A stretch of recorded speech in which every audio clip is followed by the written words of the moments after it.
వాళ్ళే లోపలికి వెళ్ళి దొంగ ఓటు వేయడము, ఏ రకంగా ఈ తంతంతా నడిచిందో జరిగిందో నిన్నంతా మనం చూసినాం.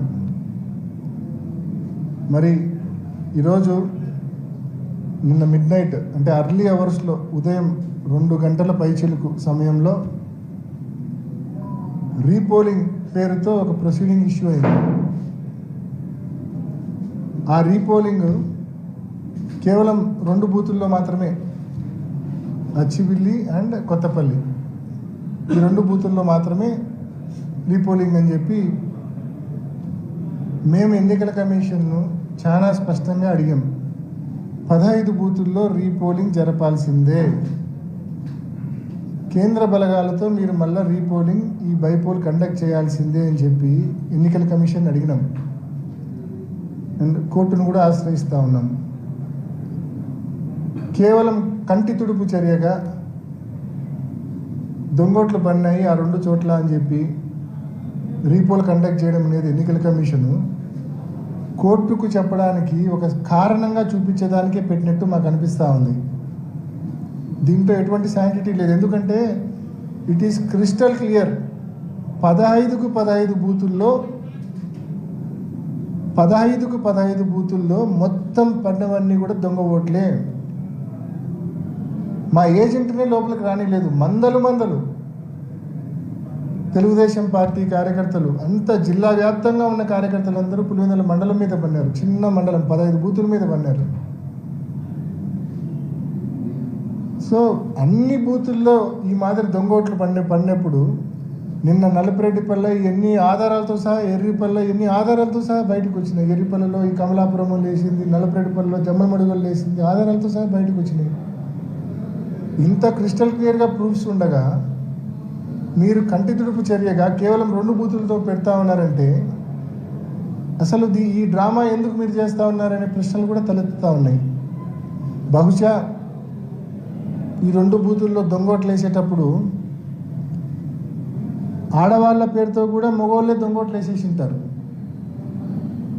దాన్ని కవరప్ చేసుకోవడం కోసం ఈరోజు ఈ రీపోలింగ్ అనే డ్రామా ఏమన్నా తీసుకొచ్చారా?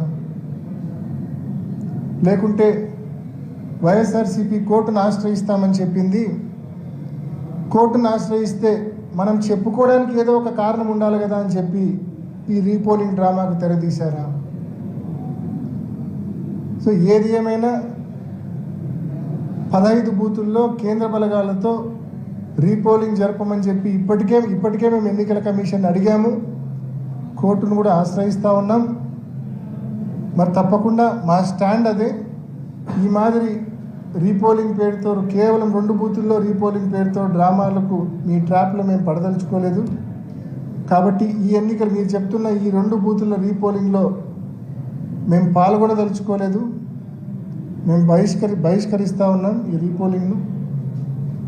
నిన్న ఏ రకంగా మీరు వైఎస్ఆర్ కాంగ్రెస్ పార్టీ పోలింగ్ ఏజెంట్స్ను బూతుల దగ్గర మీ వాళ్ళతో బలవంతంగా దాడి చేయించి, పోలీసుల సంపూర్ణ సహాయ సహకారాలతో మా వాళ్ళ మీద దాడి చేయించి ఏజెంట్ ఫామ్స్ లాక్కొని వెనక్కి పంపించారో, ఏ రకంగా అయితే ఓటర్ల దగ్గర బలవంతంగా ఓటర్ స్లిప్పులు లాక్కొని లోపలికి వెళ్ళి దొంగోట్లు వేశారో, మొత్తానికి నిన్న మీరు ప్రజాస్వామ్యాన్ని కూనీ చేశారు.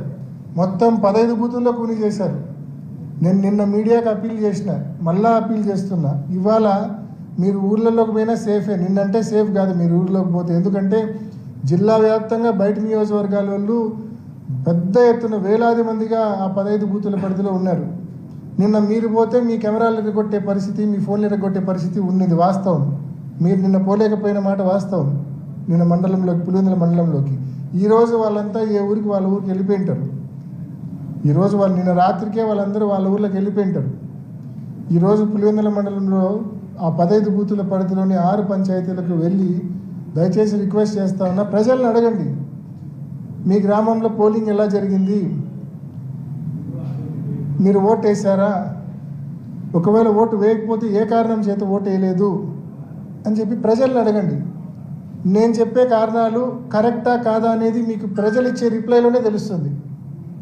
నేను చెప్తున్న ఈ ఓటర్ స్లిప్పులు లాక్కొని దొంగోట్లు వేయడం అయితేనేమి, బలవంతంగా ఏజెంట్ ఫారాలు చించి మా ఏజెంట్లను బయటికి పంపించడం అయితేనేమి, ఇటువంటి కారణాలు ఏదైతే నేను చెప్తున్నా